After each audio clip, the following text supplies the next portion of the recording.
As an epic. तो सबसे पहले देखें एपिक पे बात करते हैं कि एपिक क्या होती है, क्योंकि जब तक हमें ये समझ नहीं आएगी तो तब तक जो है ना हमें paradise lost as an epic समझ नहीं आने वाली। अच्छा देखें, बड़ी जो है ना ये एक आम सी इसकी डेफिनेशन है कि epic is a long narrative poem. ठीक है, मैं भी जो है इसी को ही डिस्कस कर लेता हूँ, क्योंकि ये मॉडल जो है हमें पोएटिक्स से जो है वो दिया है एरिस्टोटल ने। और आप समझते हैं कि इंग्लिश लिटरेचर में जो है ना आपको पता होना चाहिए कि एक अथेंटिक जो है वो बुक है पोएटिक्स, तो उसको ज़्यादातर फॉलो किया जाता है। ठीक है, तो देखें जी, लॉन्ग होती है नैरेटिव, इसमें कोई कहानी होती है। पोएम, क्योंकि अगर पोइट्री में लिखी गई है तो फिर पोएम होगी। तो अब लॉन्ग से क्या मुराद है, पहली चीज़ तो ये है। देखिए ये जो वर्ड लॉन्ग है ना, इसमें बहुत सारी बातें छुपी हुई हैं। लॉन्ग से मुराद आप समझ सकते हैं हाई।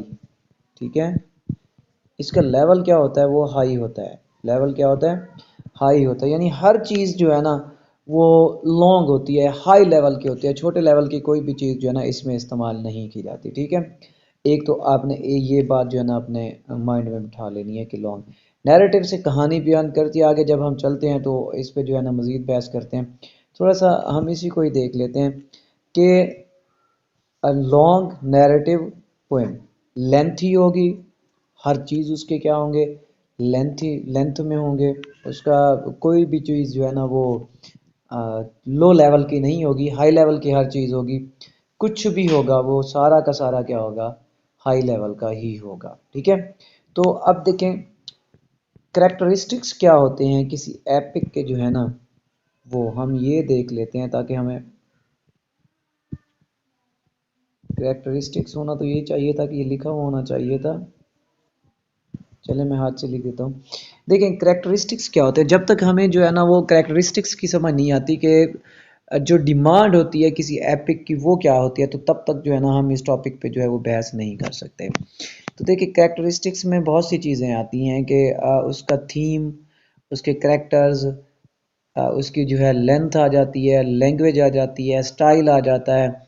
जो उसने जो स्टोरी, जैसे हमने अभी कहा कि लॉन्ग नैरेटिव, क्या नरेट किया गया है, वो स्टोरी का लेवल कैसा है, या ये सारी चीज़ें जब आ जाती हैं तो फिर हम वो क्या होते हैं, उसके करैक्टरिस्टिक्स होते हैं। तो किसी भी एपिक के जो है ना हम करैक्टरिस्टिक्स देखते हैं, तो उन करैक्टरिस्टिक्स में जो है ना हमारे पास सबसे जो पहली चीज़ जो है ना वो आता है थीम। ठीक है, क्या आता है, थीम। अब देखें तो थीम क्या होना चाहिए किसी भी एपिक का, जितने भी रोल मॉडल एपिक्स हैं सबका थीम जो है ना वो लूफ्टी है। ठीक है, हाई लेवल का है, छोटे लेवल का नहीं है। अगर उसका जो थीम है उसका लेवल हाई नहीं है, उसका लेवल क्या है, लो है, तो it means it is not an epic. ठीक है, लो लेवल पे अगर थीम उसने रख दिया तो वो एपिक नहीं होती। तो अब ज़रा देख लेते हैं, हम इसका थीम देख लेते हैं पैराडाइज लास्ट का। देखें पैराडाइज लास्ट का जो थीम है ना बहुत लोफ्टी है, वो रिलीजियस थीम है। इस पे मैं एक वीडियो जो है ना वो अपलोड कर चुका हूँ आप लोगों को, जो है ना मैंने लेक्चर भी दिया है जिसमें मैंने तकरीबन कोई 20-25 मिनट हमारी बात जो है वो किस चीज़ पे हुई थी, थीम ऑफ पैराडाइज लास्ट। आप वो वाली देख लीजिएगा अगर आपने जो है वो डेप्थ में समझना है तो। यहाँ पे मैं सिर्फ मोटी मोटी बातें बताऊंगा। देखें रिलीजियस थीम है और थीम हाई लेवल का थीम है। कैसे हाई लेवल का है कि जितनी भी कहानी उसमें बयान की गई है, जो जो भी मौजू है वो बाइबल से लिया गया है, या आप कह सकते हैं कि कुरान से। अगर हम बाद में देखें, मुसलमान देखें तो कुरान से भी है उसका ताल्लुक जो है ना वो है। ठीक है, तो अब देखें जो बाइबल का जो मौजू होगा वो कोई छोटा मौजू तो हो नहीं सकता। खुदा ने जो किताब लिखी होगी उनके मौजू कभी मौजूआत कभी छोटे नहीं होते हैं, वो हाई होते हैं और लुफ्टी जो होते हैं मौजूआत होते हैं। तो पहली चीज़ ये क्लियर हो गई कि इसका थीम जो है वो क्या है, लुफ्टी है, क्योंकि वो रिलीजियस है और बाइबल से लिया गया है, तो इस वजह से वो क्या है, हाई थीम है। ठीक है, तो दूसरा जो है ना, दूसरी जो ट्रेडिशन है या जो दूसरा करेक्टरिस्टिक्स होता है किसी भी एपिक का, वो होता है इन्वोकेशन टू म्यूज़। ठीक है, अब म्यूज़ क्या है, म्यूज़ आप कह सकते हैं गॉडेस ऑफ पोएट्री, ठीक है, गॉडेस ऑफ पोएट्री। देखें, अगर हम जो है ना वो ग्रीक जो गॉड्स हैं उनमें देखें तो म्यूज़ जो है वो शायरी की देवी को कहा जाता है। तो जितनी भी जो लिखी गई हैं ओल्ड क्लासिकल जितनी भी जो है एपिक्स लिखी गई हैं उन सब में जो है ना क्या होता था, म्यूज़ को इन्वोक किया जाता था कि म्यूज़ से जो है ना वो दुआ की जाती थी कि हम ये जो काम कर रहे हैं ना इसमें क्या करें, म्यूज़ हमारी मदद करे, ठीक है। तो अब मिल्टन की अगर हम देख लेते हैं तो मिल्टन ने भी क्या किया हुआ है, मिल्टन ने भी म्यूज़ को इन्वोक किया है, ठीक है। तो जहाँ पे जो है ना मिल्टन क्या कहता है, और एक और पिछले लेक्चर में भी मैंने जो है वो आपसे डिस्कस किया था, लाइनें जो है वो मैं ज़रा बोल देता हूँ, आपने जो है ना वो लिख लेनी है। तो मिल्टन कहता है, sing heavenly muse that on the secret top of Oreb or of Sinai didst inspire that shepherd who first taught the chosen seeds, ठीक है। तो ये क्या करता है, मिल्टन ने भी क्या किया है, इन्वोक किया है किसको, म्यूज को। तो दूसरा जो करेक्टर है वो भी हमारा क्या, करेक्टरिस्टिक्स जो हैं वो भी हमारी जो रिक्वायरमेंट है वो भी क्या हो गई, एपिक की पूरी हो गई। अब देखो बच्चे, मैं ये बात इसलिए कर रहा हूँ कि ये टॉपिक किस क्यों चूज़ किया जाता है यूनिवर्सिटी लेवल्स पे, या आप इंटरव्यू देने के लिए जाते हैं तो क्यों चूज़ किया जाता है, क्योंकि जितने भी मैंने टॉपिक यहाँ पे कवर करने हैं ना वो सारे के सारे टॉपिक वो कंट्रोवर्शियल हैं, ठीक है, जिनके बारे में क्या होता है, कुछ क्रिटिक्स मानते हैं और कुछ क्रिटिक्स जो है ना उनको नहीं मानते। जैसा कल जो है वो जब आपका क्विज हो रहा था तो पैराडाइज लास्ट के हेरो पे बड़ी बात हुई है। तो अगर मुझे अफसोस बहुत होता है कि अगर हम आप लोगों को जो के लिए जो है ना वो मेहनत कर रहे हैं, आपको लेक्चर्स देते हैं या उसके रिकॉर्डिंग भेज देते हैं तो आप लोग मिस करते हो, जिससे आपका टेम्पो जो है ना वो क्या हो जाता है, ख़राब हो जाता है। अब सारी बात बड़ी डिटेल से पैराडाइज लास्ट, हेरो ऑफ पैराडाइज लास्ट वाली जो लेक्चर हमारा हुआ था जिसे मैंने अपलोड यूट्यूब पे भी किया हुआ है, आप उसे देख सकते हैं। वहाँ पे जो है ना बड़े अच्छे तरीके से मैंने जो है ना हर डिटेल को, हर बात को जो है ना वो वाजे कर दिया था कि क्यों जो है वो सैटर्न को कहा जाता है, क्यों एडम को कहा जाता है, और क्यों कुछ लोग क्राइस्ट को कहते हैं, क्यों कुछ लोग जो है उसको सॉरी गॉड को कहते हैं, और कुछ लोग तो मिल्टन को भी कहते हैं। तो क्या ये सारे हैं, तो वो सारी चीज़ें जो है ना डिस्कस की गई थी और बताया गया आपको इस वीडियो में, लेक्चर में, कि अगर ये हैं तो क्यों हैं, अगर नहीं है तो क्यों नहीं है, ठीक है। तो उसकी रीजंस है आप, लेकिन मुझे बड़ा अफसोस हुआ कल आपके जो है ना वो आप लोग जो है ना एक तो जो है वो रिकमेंडेड रिसोर्सेज आपके साथ जो है ना क्या किए जाते हैं, शेयर किए जाते हैं, लेकिन आप लोग जो है उस पर तवज्जो नहीं देते हो। देखो बच्चों, एक बात मैं क्लियर करना चाहता हूँ जितने भी आप सुन रहे हैं, देखिए मुझे जो है ना वो अपनी वीडियोस प्रमोट करने की ज़रूरत नहीं है, ठीक है, और ना मुझे ये सारी चीज़ें जो है ना उसको रिकॉर्ड करके जो है यूट्यूब पर डालने की ज़रूरत है, क्योंकि इतना टाइम नहीं है मेरे पास, ठीक है। ये अगर वहाँ पे अपलोड कर दी जाती हैं तो सिर्फ आप लोगों के लिए हैं कि आप लोग अगर देखें डिफरेंट, आप जो है ना स्टूडेंट्स डिफरेंट यूनिवर्सिटीज़ से हो, और ये जो कोर्स मैंने डिज़ाइन किया है वो मेरे ख्याल में तकरीबन पंजाब की या पाकिस्तान की हर यूनिवर्सिटी में पढ़ाया जा रहा है, ठीक है, बीएस लेवल पे और एमए लेवल पे फर्स्ट सेमेस्टर से। तो मेरा एक माइंड था कि चलें जो है ना वो बच्चों की हेल्प हो जाएगी तो दुआएं ही देंगे। लेकिन आप लोग जो है ना वो नॉन सीरियस बिहेवियर है बेटा, अगर नॉन सीरियस बिहेवियर ऐसे रहता है तो मुझे अपना टाइम वेस्ट करने की कोई ज़रूरत नहीं है, ठीक है। तो लिहाजा बेटा आप भरपूर मेरा साथ दिया करें। मैं अक्सर आपसे कहता हूँ कि अगर मैं आपको पढ़ाता रहूँगा आप नहीं पढ़ेंगे तो फिर उसका कोई फ़ायदा नहीं है। तो आपने मेरा साथ देना और मैंने आपको जो है वो लगन से पढ़ाना है इंशाअल्लाह। और आप इंशाअल्लाह एक दिन आएगा कि आप लोग जब भी मुसल्ले पे बैठेंगे नमाज़ पढ़ेंगे तो दुआ के लिए हाथ उठाएंगे तो मेरा नाम आपकी ज़ुबानों पे ज़रूर आएगा। आप ये ज़रूर कहेंगे कि या अल्लाह सर इस्माइल को जो है ना वो दुनिया और आखरत की भलाइयाँ दे, आखरत की पहले दुनिया की बाद में, ठीक है। तो आप काइंडली बच्चे जो है ना वो देख लिया करें, जो है ना वीडियोस देखा करें। अगर आपकी मिस हो जाती है पहले तो आप लेक्चर लिया करें, वरना आप वीडियो देख के जो है भरपूर आपके क्विज़ में हिस्सा लिया करें। क्विज़ रखने का जो मतलब है वो भी यही है ताकि आप जो है ना वो आपका टेस्ट तो लिया जाए ना, पता तो चले कि आप किस पानी में है, ठीक है।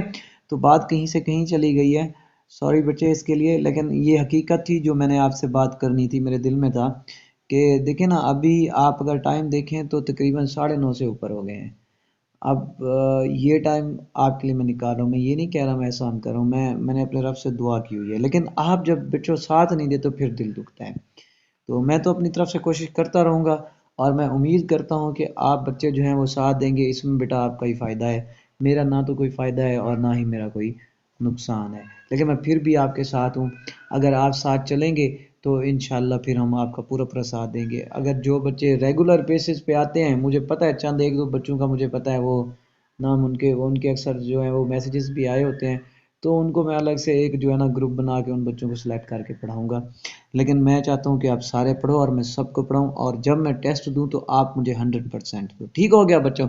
चलें, बात कहीं से कहीं चली गई, अब हम अपने टॉपिक की तरफ आते हैं। तो म्यूज़ को जो है ना क्लासिकल पोइट्री में जो है वो इन्वोक किया जाता था, और तो जो है मिल्टन ने भी ये ट्रेडिशन को क्या रखा, बरकरार रखा। ठीक है, उसके बाद बेटा अगर हम बात करें तो हम देख लेते हैं कि करेक्टर्स। ठीक है, तो देखें जितनी भी क्लासिकल एपिक्स हैं उन सब में जितने भी करेक्टर्स हैं ना, वो करेक्टर्स सारे के सारे क्या हैं, ग्रेट करेक्टर्स हैं। ठीक है, तो अगर हम पैराडाइज लास्ट की बात करते हैं तो पैराडाइज लास्ट में जितने भी करेक्टर्स हैं वो सारे के सारे ज़बरदस्त किस्म के करेक्टर हैं। कोई करेक्टर जो है वो लो क्लास का नहीं है, सारे के सारे रिलीजियस करेक्टर्स हैं और हाई लेवल के हैं।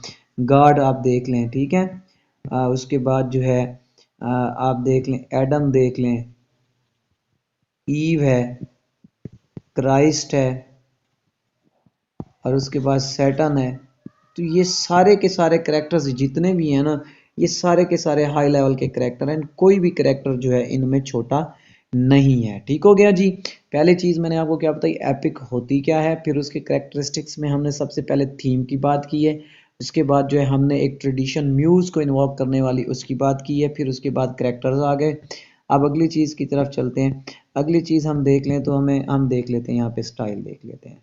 ठीक है, देखो बच्चों, जब आपका थीम लोफ्टी है, आपके करेक्टर्स जानदार हैं, बड़े बड़े करेक्टर्स हैं, तो फिर ये रिक्वायरमेंट होती है कि स्टाइल क्या होना चाहिए, ग्रैंड होना चाहिए। स्टाइल क्या होना चाहिए, ग्रैंड होना चाहिए। तो अगर हम पैराडाइज लास्ट के स्टाइल को देखें तो पैराडाइज लास्ट का स्टाइल जो है बहुत ही ज़बरदस्त किस्म का स्टाइल है। इस जैसा स्टाइल मेरे ख्याल में, जो मेरी स्टडी है, मैंने अपनी स्टडी में मैं आपसे ये कहूँगा और दावे के साथ कह सकता हूँ कि इस जैसा अजीम स्टाइल पिछले जितने भी राइटर्स गुजरे हैं इंग्लिश लिटरेचर में किसी के पास नहीं था। इवन कि अगर आप जो है वो इंग्लिश लिटरेचर से हट के जो है ना वो विर्जिल या होमर की एपिक पढ़ लें, तो मेरे ख्याल में मिल्टन ने जो है ना स्टाइल के लिहाज से जो है उनको भी सरपास कर दिया है। ठीक है, तो मिल्टन का स्टाइल जो था वो भी ग्रैंड स्टाइल है, और ये उसके थीम की रिक्वायरमेंट थी, तो टॉपिक की रिक्वायरमेंट थी, क्योंकि टॉपिक ग्रैंड था तो इसने क्या है स्टाइल भी उसे क्या रखना चाहिए था, ग्रैंड रखना चाहिए था। डिटेल में जो है वो मैंने लेक्चर दिया था, आप बच्चों ने लिया होगा। अगर नहीं लिया तो जितने लेक्चर्स मैं आपसे कह रहा हूँ ये आप यूट्यूब पे जाके देख लें, ताकि आपकी तैयारी अभी से हो जाए। जो बच्चा ये कहेगा अच्छा यार बाद में देखता हूँ, या कोई भी काम, ठीक है, आप कहते हैं कल कर लूँगा, तो समझ लेना एक दिन आपकी कामयाबी जो है ना आपसे दूर हो गई। ठीक है, तो अभी से आप ये सारी चीज़ें और नोट्स बनाना सीखो, अपने नोट्स, बजाय इसके कि आप दूसरों से कहें। ठीक हो गया जी। तो स्टाइल भी क्या है उसका, ग्रैंड है। अच्छा, अब हम आ जाते हैं किस चीज़ की तरफ, स्टाइल से हट के अब हम आ जाते हैं लैंग्वेज की तरफ। ठीक है, देखें जब स्टाइल क्या था, ग्रैंड था, थीम भी ग्रैंड हो गया, तो लैंग्वेज भी क्या होनी चाहिए, बम्बास्टिक। तो उसकी लैंग्वेज क्या है, वो भी बम्बास्टिक किस्म की लैंग्वेज है। आप जो है ना आसानी से इस लैंग्वेज को नहीं समझ सकते, वो इतनी बम्बास्ट किस्म की लैंग्वेज है कि उसके लिए आपको क्या चाहिए होता है, वर्क हार्ड करना पड़ता है उसको समझने में। लेकिन जब आप थोड़ी सी मेहनत करके इसको पढ़ लेते हो, इसको समझ लेते हो, तो फिर ये क्या है, it is a source of amusement. ठीक है, तो आपको क्या करता है, ये अम्यूज़मेंट का जरिया, बड़ी मज़े की लैंग्वेज है। आप कभी बैठ के ना कोशिश कीजिएगा उसको पढ़ने की, तो कम से कम जो पहली 100 लाइंस है ना उसको तो आप पढ़ें। अगर आप लोग इंटरेस्टेड रहे और आपने कहा जी हम करना चाहते हैं, तो मैं भी कोशिश करूँगा कि एक दिन जो है ना हम 1-2 दिन लगा के वो 100 लाइंस मैं आपको ऑनलाइन पढ़ा दूंगा, बड़ा मज़ा आएगा उसको पढ़ने में। ठीक है, तो लैंग्वेज भी उसकी बम्बास्टिक किस्म की लैंग्वेज थी, कोई लो लेवल की लैंग्वेज नहीं थी। ठीक है, तो अब देखें, अब अगली चीज़ देख लेते हैं हम, डिवाइसेस। देखो बच्चे, अब जो एपिक होती है ये समझ लेना, जैसे मैंने लॉन्ग नैरेटिव से लॉन्ग से ही आपको कह दिया था। तो हर चीज़ जो होगी वो बम्बास्टिक किस्म की होगी, बड़ी बड़ी चीज़ें होंगी, छोटी चीज़ें तो इस्तेमाल ही नहीं करते एपिक में, ठीक है। वरना एपिक की जो शान है, जो ट्रेडिशन है, वो ख़त्म होगी। डिवाइसेस की अगर मैं बात करूं तो बेटे इसने जॉन मिल्टन ने पैराडाइज लॉस्ट में जो है कमाल के जो है वो लिटरेरी डिवाइसेस जो हैं वो इस्तेमाल किए हैं। ख़ास तौर पर उसकी जो सिमिलीज हैं, जो उसके मेटाफर्स हैं, आप मैं कहता हूँ कि बंदे ने कमाल ही कर दिया है। देखें जो वो कहता है, अब उसके जो स्पीयर है, ठीक है, सैटर्न का क्या है, स्पीयर है, उसको वो कहता है it is like a long pine tree, ठीक है, इतना बड़ा कर दिया उसको, यानी कि उसको क्या कहते हैं, एग्जैजरेट कर दिया। फिर उसकी जो शील्ड है, शील्ड के बारे में वो कहता है, मैं आपको जो मेन है वही यहाँ पे जो है डिस्कस कर रहा हूँ। तो अगर आप लोग यहाँ पे भी, मैं इसे कहता हूँ, अगर आप इंटरेस्टेड रहे ना, देखें जो स्टूडेंट है वही टीचर को पढ़ाने पे मजबूर करता है। अगर आप इंटरेस्टेड रहे, आप मुझे मजबूर करें सर आप पढ़ें, फिर मैं आपको पढ़ाता हूँ। तो देखें, फिर हम जो है ना इसके डिवाइसेस पे एक अलग से लेक्चर जो है ना वो अरेंज कर लेंगे। तो हर चीज़ को मैं आपको डिटेल में पढ़ाने के लिए तैयार हूँ, लेकिन अगर आप लोग मेरा साथ जो है ना वो 100% देते हैं तो शर्त ये है। अच्छा, इसकी शील्ड जो है ना वो मून लाइक है, क्या है, मून लाइक है। अब देखें, मून से किसको तशबीह दे रहा है, शील्ड को तशबीह दे रहा है। अब मून देखें, मून क्या होता है, मून तो एक डेलिकेट जो है ना वो एंटिटी है, और शील्ड जो है ना वो एक हार्ड थिंग है। लेकिन उसने तशबीह कैसे दे दी, कमाल नहीं कर दिया। अब इस तरह की तशबीह क्या होती है, थोड़ी सी आप मैं रिसर्च का एक टॉपिक आप लोगों को दे रहा हूँ, तो इस तरह की जो है ना तशबीह क्या वो क्या होती है, तो आपने ज़रा सर्च करनी है, ठीक है। तो उसके बाद देखो बेटे, उसके बाद क्या देखते हैं, हाँ मॉरल। देखिए जितनी भी एपिक्स हैं, ये भी उसकी रिक्वायरमेंट है कि एक मॉरल स्टोरी होनी चाहिए, जिस स्टोरी पे जो थीम है वो मॉरल होना चाहिए, उसमें कोई ना कोई मॉरल हो। तो मेरे ख्याल में जो है ना, अगर आप पूरा इंग्लिश लिटरेचर ही देख लें तो उसमें सबसे बेहतरीन जो मॉरल स्टोरी पेश की है ना, वो जॉन मिल्टन ने ही पेश किया। वो क्या कहता है, उसकी मॉरल क्या है उसकी स्टोरी का, वो है the ways of God to man, justification of the ways of God to man, ठीक है, justification of the ways of God to man, वो खुद ही बता देता है, ठीक है, जस्टिफिकेशन ऑफ द वेज, वो पहली लाइनों में ही बता देता है, of the ways of God to man, ठीक है। तो ये देखें, ये है उसकी मॉरल स्टोरी टू मैन। ये उसका जो है ना, उसने एक मॉरल हमें पहली लाइनों में ही जो है वो, एक तो पहली लाइनों में वो बता देता है कि मेरा थीम क्या है, दूसरा ये भी बता देता है कि इसका मॉरल क्या है। तो ये सारी चीज़ें जो है ना ये वहाँ पे बता देता है। तो ये भी जो है एक हाई किस्म का मॉरल है, कोई आम किस्म का मॉरल नहीं है, ठीक हो गया। अच्छा जी, अब बेटे, अब जो है ना हम कर लेते हैं इसको, कंक्लूड कर लेते हैं, यहाँ पे कंक्लूजन कर देते हैं, ठीक है। देखें, अभी तक हमने जो बात भी की है उसमें थोड़ी सी हमने टॉपिक से भी चलो हट गए थे, वो बातें भी ज़रूरी थी बच्चों आपके लिए। तो कंक्लूजन जो है ना, इसमें अगर हम देखें तो जितनी भी रिक्वायरमेंट्स थी, रिक्वायरमेंट्स क्या थी कि जो भी उसकी ट्रेडिशन थी वो क्या, उसका लेवल क्या था, वो हाई लेवल का था। तो अब अगर हम क्या देखते हैं, इसको देख लेते हैं, पैराडाइज लॉस्ट को अगर हम क्या करते हैं देख लेते हैं, तो मेरे ख्याल में जितनी भी हमने चीज़ें देखी हैं, करेक्टर्स देखे हैं, लैंग्वेज देखी है, स्टाइल देखा है, थीम देखा है, और म्यूज़ से बात करता जो है उसको देखा है, मॉरल देखा है, तो मेरे ख्याल में ये सारे के सारे क्या हैं, हाई लेवल के हैं। अगर ये सारे हाई लेवल के हैं तो इट मीन्स के पैराडाइज लॉस्ट क्या है, it is a true epic, ठीक है।